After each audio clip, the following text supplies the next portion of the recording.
అమ్మల గన్న అమ్మ, ముగ్గురమ్మల మూలపుటమ్మ, మాయమ్మ చాలా పెద్దమ్మ. తిరుపతిలోని తాతయ్యగుంట గంగమ్మ మహిమగల తల్లి, మహిమాన్విత శక్తి స్వరూపిణి. ఆ వెంకటేశ్వరుడి ముద్దుల చెల్లెలు జాతరలో భక్తులను కరుణించేందుకు సిద్ధమైపోయింది. వారం రోజుల పాటు జరిగే ఈ జాతరకు అనేక ప్రత్యేకతలు ఉన్నాయి. మగవారంతా అందమైన ఆడవారిగా అలంకరించుకొని సందడి చేస్తారు. పుష్ప 2లో అల్లు అర్జున్ కూడా తాతయ్యగుంట గంగమ్మ తల్లి జాతరను నమూనాగా తీసుకుని వేషం కట్టింది చూసే ఉంటారు కదా. స్త్రీలోలుడైన ఓ పాలెగాన్ని వివిధ వేషాల్లో వేటాడి మట్టు పెట్టింది ఈ గంగమ్మ. అలా అమ్మవారు ఒక్కో రోజు ఒక్కో వేషంతో తిరిగిన ఘట్టాలన్నీ ఈ జాతరలో ప్రదర్శింపబడతాయి. విచిత్రం ఏంటంటే ఆ మహాతల్లికి భక్తులు తనని ఎంత బూతులు తిడితే అంత ప్రసన్నం చెందుతుందట. మరి ఈ సంవత్సరం మే 14వ తేదీన చాటింపుతో ఘనంగా మొదలైపోయింది ఈ గంగమ్మ జాతర. 15వ తేదీన బైరాగి వేషధారణతో, 16వ తేదీన బండ వేషంతో, 17వ తేదీన తోటి వేషంతో, 18వ తేదీన దొరవేషంతో, 19వ తేదీన మాతంగి వేషంతో, 20వ తేదీన సున్నపు కుండలు, 21వ తేదీన సప్పరం మరియు 22వ తేదీన విశ్వరూప దర్శనమిస్తుంది ఈ గంగమ్మ. తమిళనాడు, కర్ణాటక నుండి కూడా విశేషంగా భక్తులు విచ్చేసే ఈ జాతర రాయలసీమలోనే అతిపెద్ద వేడుక. ఈ జాతరను మన ఆంధ్రప్రదేశ్ రాష్ట్ర ప్రభుత్వం ప్రత్యేకంగా గుర్తింపునిచ్చింది. మరి ఈ గంగమ్మ గురించి, ఈ ఆలయం యొక్క పురాణ ప్రాశస్త్యం గురించి, చరిత్ర గురించి పూర్తిగా తెలుసుకోవాలంటే మాత్రం పూర్తి వీడియోని స్కిప్ చేయకుండా చూడండి. నమస్కారం, మీ మా ఊరి కథలకు స్వాగతం, సుస్వాగతం. తిరుపతిలో వారం రోజుల పాటు జరిగే అత్యంత ప్రాముఖ్యత సంతరించుకున్న జాతర శ్రీ తాతయ్యగుంట గంగమ్మ జాతర.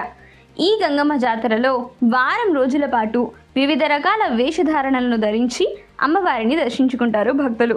ఈ జాతర జరిగినన్ని రోజులు అమ్మవారిని తిట్లు తిడుతుంటారు. అదేంటని ఇక్కడి ప్రజలను అడిగితే అమ్మవారికి అలా తిట్టడం అంటేనే ఇష్టమని చెప్తుంటారు. అలా వారం రోజులు రోజు ఒక్క వేషం వేస్తూ అమ్మవారిని తిడుతూ అమ్మవారిని కొలవటం ఇక్కడి ఆనవాయితీ. ఈ వారం రోజులు తలపై 1000 కళ్ళ దుత్తలు పెట్టుకొని, శరీరానికి వేపాకును వస్త్రాలుగా ధరించి, అడుగడుగున పొర్లు దండాలు పెడుతూ, చిత్ర విచిత్ర వేషధారణలతో, డప్పుల దరువులతో, పంబాల వాయిద్యాలతో, సప్తసరాల నృత్యాల నడుమ అత్యంతం వైభవంగా తిరుపతి గంగమ్మ వారిని దర్శించుకుంటారు భక్తులు. అలా చేస్తే కొలిచిన వారికి కొలిచినన్ని వరాలనిస్తుందని ఇక్కడి వారికి ప్రగాఢ నమ్మకం. అమ్మవారిని వరాల తల్లి గంగమ్మ అని, విశ్వరూప మాత అని కొలుస్తుంటారు. అయితే తెలంగాణలో బోనాలు, బతుకమ్మ పండుగలు, సమ్మక్క సారక్క జాతరల లాగానే తిరుపతిలో నిర్వహించే గంగమ్మ జాతర సుప్రసిద్ధమైనది. ఒకనాటి తిరుపతి పరిసర ప్రాంతాల ప్రజల ఆచార వ్యవహారాలను, వారి జీవన విధానాలను అచ్చంగా ప్రతిబింబించే అపురూపమైన జాతర ఇది. అన్ని గ్రామాలకు ఉన్నట్టే తిరుపతి గ్రామదేవత శ్రీ తిరుపతి తాతయ్యగుంట గంగమ్మ. గంగమ్మకు 8 రోజుల పాటు అత్యంత వైభవంగా జరిగే ఈ జాతరకు రాష్ట్రం నలుమూలల నుంచి భక్తులు వేలాదిగా తరలివస్తారు. పూర్వం తిరుపతిని పాలెగాళ్లు పరిపాలించే రోజుల్లో ఒక పాలెగాడు తన రాజ్యంలోని అందమైన యువతులను బలాత్కరించేవాడట. కొత్తగా పెళ్లైన వధువులంతా మొదటి రాత్రి తనతో గడపాలంటూ ఆంక్షలు విధించాడట. ఈ పాలెగాన్ని అంతమొందించి స్త్రీ జాతిని రక్షించేందుకు జగన్మాత తిరుపతికి 2 కిలోమీటర్ల దూరంలోని అవిలాల గ్రామంలో కైకాల కులంలో గంగమ్మగా జన్మించిందని భావిస్తారు భక్తులు. యుక్త వయసుకొచ్చిన గంగమ్మపై యథావిధిగా పాలెగాడి కన్నుపడి ఆమెను బలాత్కరించబోయాడట. దీంతో గంగమ్మ తన విశ్వరూపాన్ని ప్రదర్శించిందట. తనను అంతమొందించేందుకు అవతరించిన పరాశక్తే గంగమ్మ అని తెలుసుకున్న పాలెగాడు పారిపోయి దాక్కున్నాడట. వాడిని వెతుకుతూ గంగమ్మ అనేక వేషాలు ధరించి 3 రోజుల పాటు గాలించిందట. అయినా పాలెగాడు దొరకలేదు. 4వ రోజు గంగమ్మ దొరవేషం వేసిందట. దీంతో తన ప్రభు అయిన దొర వచ్చాడనుకుని పాలెగాడు బయటకు రాగానే వాడి తల నరికి సంహరించిందట.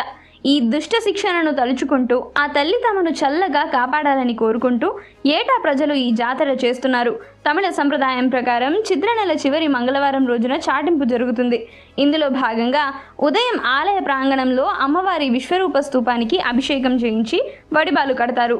సాయంత్రం గంగమ్మ జన్మస్థలం అవిలాల గ్రామం నుంచి కైకాల కులపెద్దల నుంచి పసుపు కుంకుమ, నూతన వస్త్రాల సారెను తీసుకుని వస్తారు. ఈ పసుపు కుంకుమలను అర్ధరాత్రి 12 గంటలకు తిరుపతి పొలిమేరల్లో చల్లుతూ జాతర పూర్తయ్యే వరకు ఊరి ప్రజలెవ్వరూ పొలిమేరలు దాటరాదంటూ చాటింపు వేస్తారు. మర్నాటి నుంచి జాతర ప్రారంభమవుతుంది. అలనాడు పాలెగాన్ని వధించేందుకు గంగమ్మ అనేక వేషాలు వేసినట్టు భక్తులు కూడా రకరకాల వేషాలు ధరిస్తారు. ఈ క్రమంలో మొదటి రోజున బైరాగి వేషం వేస్తారు. కామాన్ని జయించడానికి గుర్తుగానే ఆనాడు గంగమ్మ తల్లి ఈ బైరాగి వేషం వేసిందని భక్తుల నమ్మకం. రెండో రోజు బండ వేషం. మానవుడు కష్టనష్టాలకు వెరవకుండా బండలా ఉండాలనే సత్యాన్ని ఈ వేషం చాటుతుందని అంటారు. మూడో రోజు తోటి వేషం. దీన్ని పిల్లలు ఎక్కువగా వేస్తారు. నాలుగో రోజు దొరవేషం. డప్పులు వాయిద్యాల సందడి మధ్య దొరవేషధారులు ఊరంతా ఊరేగుతారు. స్థల పురాణం ప్రకారం శనివారం నాడు అమ్మవారు దొరవేషంలో పాలేగాడిని సంహరిస్తుంది. నాలుగో రోజున పాలేగాడిని సంహరించిన గంగమ్మ ఐదో రోజున మాతంగి రూపు ధరించి పాలేగాడి ఇంటికి వెళ్ళి దుఃఖంలో ఉన్న ఆయన భార్యను ఓదారుస్తుందట. జనన మరణాలు సాధారణమే అంటూ ఆమెకు ధైర్యవాచకాలు చెప్తుందట. దీనిని గుర్తు చేసుకుంటూ భక్తులు ఆదివారం నాడు మాతంగి వేషాలు వేస్తారు. ఆరో రోజు సున్నపుకుండల. ఏడో రోజున జాతరలో భాగంగా సప్పరాల ఉత్సవం జరుగుతుంది. గోపురాన్ని పోలిన సప్పరాలను అంటే వెదురు బద్దలతో తయారు చేసి వాటిని శరీరంపై నిలబెట్టుకుంటారు. అలా చేస్తే కోరిన కోరికలు నెరవేరుతాయని ప్రతీతి. అదే రోజున కైకాల కులస్తులు పేరంటాల వేషం వేస్తారు. ఇక చివరి రోజున అత్యంత ప్రధానమైన ఘట్టం విశ్వరూప దర్శనం. జాతర మొదలైన రోజు నుంచి దీనికోసమే భక్తులు 1000 కళ్ళతో ఎదురు చూస్తూ ఉంటారు. బుధవారం తెల్లవారుజామున 4 గంటలకు జరిగే ఈ విశ్వరూప దర్శనం కోసం వేలాది మంది భక్తులు మంగళవారం రాత్రి నుంచే పడిగాపులు కాస్తారు. పేరంటాలు వేషంలో ఉన్న కైకాల కులస్తులు ఆలయానికి చేరుకొని నీలం రంగు ద్రవంతో బంకమట్టిని కలిపి అమ్మవారి భీకరమైన విశ్వరూపాన్ని తయారు చేస్తారు. భక్తులంతా అమ్మవారి విశ్వరూపాన్ని దర్శించుకున్నాక ఆ విగ్రహం నుంచి మట్టిని తీసి భక్తులకు ప్రసాదంగా అందజేస్తారు. దీన్నే చంప నరకడం అని కూడా అంటారు. 8 రోజుల పాటు ఘనంగా జరిగిన జాతర ఈ ఘట్టంతో ముగుస్తుంది.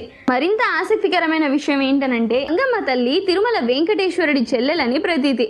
అందుకే ఏటా జాతర సమయంలో తిరుమల తిరుపతి దేవస్థానాల నుండి గంగమ్మకు సారె అందుతుంది. జాతర 4వ రోజున శ్రీవారి ప్రతినిధులుగా అధికారులు అర్చకులు కలిసి పసుపు కుంకుమలు శేష వస్త్రాలు గంప చేట తదితర మంగళ ద్రవ్యాలను మేళ తాళాలతో తీసుకువచ్చి పుట్టింటి సారెగా అందజేస్తారు.